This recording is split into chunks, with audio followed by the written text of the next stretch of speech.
Se ainda existisse justiça no Brasil, uma notícia desse último final de semana seria a antecipação do futuro certo do ministro Flávio Dino, a cadeia. No vídeo de hoje eu vou explicar essa história para você, mas antes preciso tratar de dois outros assuntos, começando pelo que aconteceu com o Lula.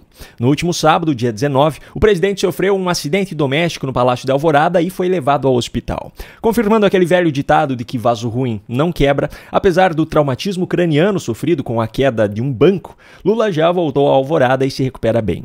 Curiosamente, mais uma vez, Lula foi atendido em um hospital particular, por sinal um dos melhores do país, o Sírio-Libanês. E eu digo curiosamente porque o próprio Lula, há alguns meses, falou em um evento da educação sobre qual deveria ser o parâmetro para avaliar um governo. Quando vocês chegarem numa cidade e vocês quiserem saber como é que está a qualidade da educação, pergunte para o prefeito ou para o vereador se a educação é boa. Se ele falar que a educação na cidade dele é maravilhosa, pergunte se o filho dele estuda na escola pública. Então é boa para os outros, para ele não. E se ela é boa, tem que ser boa para ele. Esse é um parâmetro para a gente medir a qualidade das coisas nesse país. O mesmo Lula que estabelece isso como parâmetro fala esse tipo de coisas sobre o SUS. E é importante cada brasileiro ter ciência para ter orgulho. Não existe no planeta Terra nenhum país com mais de 100 milhões de habitantes que tenha um sistema único de saúde universal como é o SUS.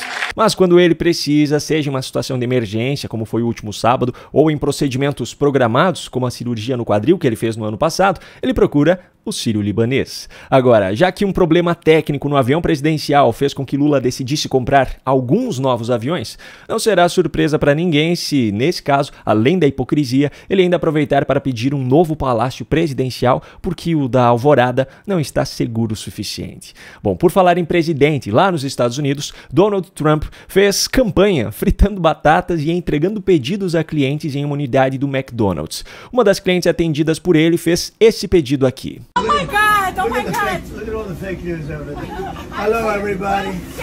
You can fake this, And right? you know this is compliments of Trump, okay? Yes, thank you. Okay. Mr. President, Yes. please don't let the United States become Brazil, my native Brazil. We'll keep Please, it good. Please, please. We're going to make it better than ever, okay? Thank you. Thank you. Thank you. It's a pleasure, Mr. Compliments President. of Trump. Yes. Have a good time. Thank you so much. Thank you. A mulher que aparece no vídeo se chama Nayara e nasceu no Brasil. Mas o que mais me chamou a atenção nesse vídeo foi o seguinte: nós, brasileiros, estamos tão acostumados a nos comparar com a Venezuela, por exemplo, dizendo que a realidade venezuelana não pode se tornar a realidade brasileira, que nem nos demos conta que o nosso país já vem sendo usado como o exemplo negativo em comparações feitas em outros países. A destruição causada pelos governos de esquerda, as arbitrariedades e perseguições políticas praticadas por integrantes do judiciário e a falta de perspectiva de que esse cenário seja revertido, pelo menos a curto prazo, nos coloca na lista de países onde aqueles que vivem em verdadeiras democracias jamais querem estar. Só que, diante desse cenário, a solução definitivamente não está no silêncio. Aceitar essa situação só a tornará ainda pior.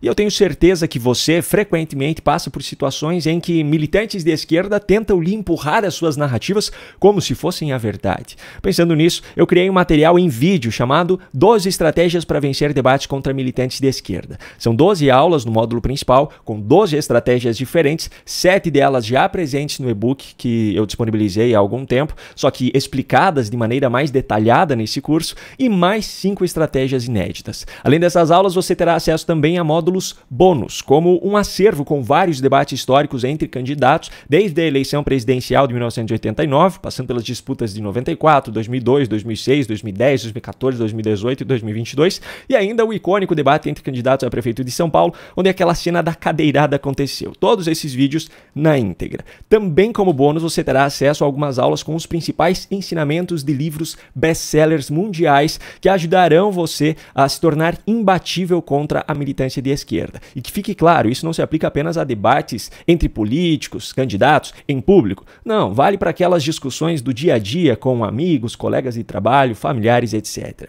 E agora a melhor parte. Nessa primeira semana, em função do lançamento, eu coloquei um preço promocional, apenas R$ 97,00, que pode ser feito no Pix, boleto ou até mesmo parcelado no cartão. A partir da próxima semana, aí o preço já será mais alto. Clique no link que eu deixei aqui na descrição do vídeo ou aponte a câmera do seu celular para o QR Code que está aparecendo aqui no canto para ter acesso a esse material exclusivo. Eu espero você lá. E agora, como eu prometi lá no início, vamos à história da condenação que, se houvesse justiça ainda no Brasil, levaria o ministro Flávio Dino à prisão. Veja só essa notícia publicada na tarde desse domingo no G1. Piauiense de 47 anos é condenada a pagar multa e assistir curso por participação em atos antidemocráticos. A matéria se refere a Edgleuma Maria da Rocha e o Supremo Tribunal Federal a condenou a 1 ano de prisão por incitação ao crime e associação criminosa, mas a pena foi convertida para o regime aberto, seguindo o artigo 33 do Código Penal. Agora, o que essa mulher fez, na prática, para ter sido enquadrada nesses crimes? Pois é, ela passou 2 dias em um acampamento em frente ao quartel-general do Exército em Brasília, nos dias 8 e 9 de janeiro de 2023, e fez publicações relacionadas às urnas nas suas redes sociais. Ela não esteve presente no ato que resultou em vandalismo nos prédios dos 3 poderes, ela não invadiu nenhum prédio público e ela não quebrou nada. Ela apenas viajou até Brasília, segundo a própria, para ajudar tanto na comida quanto em oração, mas no acampamento. Ao fazer isso, ela estava cometendo algum crime? Não, porque não havia na legislação brasileira nada em relação a isso. Muito tempo depois, naquele curtíssimo período de tempo que Flávio Dino ocupou o cargo de senador, entre a sua saída do Ministério da Justiça e a sua posse no Supremo Tribunal Federal, ele apresentou um projeto de lei para alterar o Decreto-Lei número 3.437 de 1941, que disciplina o uso do espaço ao redor das fortificações e organizações militares, para então criar uma restrição a esse tipo de acampamento. Por sinal, o texto do projeto de lei apresentado pelo Flávio Dino é uma vergonha. Ele propõe uma alteração no artigo 2º do Decreto-Lei que eu citei acima, que trata das restrições para a faixa de 1.320 metros em torno das fortificações. Só que a alteração que ele propõe é de que sejam, abro aspas, observados protocolos específicos de segurança com vistas à prevenção e repressão contra crimes atentatórios ao Estado Democrático de Direito e suas instituições. Fecho aspas. Tendo em vista o fato de que hoje há uma completa distorção do conceito de Estado Democrático de Direito, bem como dos crimes contra ele, e essa distorção está sendo cometida pelos próprios ministros do Supremo, essa alteração legitimaria qualquer tipo de arbitrariedade por parte do Judiciário contra aquilo que eles entendem como atentado ao Estado Democrático de Direito. Em outras palavras, legitimaria a perseguição política. E para piorar ainda mais, no texto do projeto de lei apresentado por Flávio Dino, ainda consta aqui, abro aspas, os protocolos específicos a que se refere o caput serão fixados pelo Poder Executivo, mediante decreto, observada a proporcionalidade. Fecho aspas. Ou seja, quem decide como será o procedimento para evitar atentados contra o Estado Democrático de Direito é o Poder Executivo, que no âmbito federal hoje é o governo Lula. Só que, de qualquer forma, esse projeto de lei ainda não foi aprovado, e mesmo que já tivesse sido aprovado, na época em que a senhora em questão praticou aquilo que foi considerado como crime, a legislação brasileira não previa isso como crime. Simples assim. Ok, se o fato de estar em um acampamento em frente a um quartel não era crime de acordo com a legislação brasileira, sobrariam então apenas as publicações feitas por ela nas redes sociais para justificarem a condenação por incitação ao crime e associação criminosa. Pois bem, na matéria consta uma publicação feita por ela dizendo, abro aspas, olha a roubalheira, a fraude mais uma vez, fecho aspas, se referindo à urna eletrônica. Ok, quer dizer então que fazer esse tipo de publicação acusatória ao processo eleitoral é crime?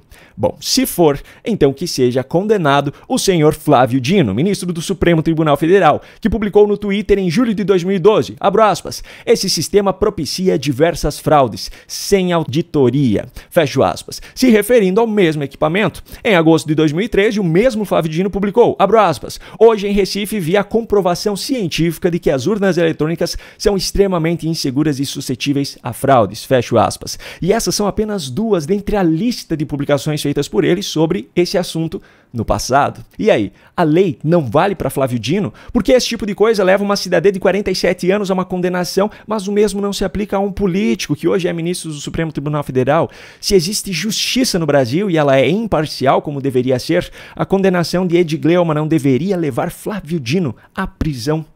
Um grande abraço e até a próxima.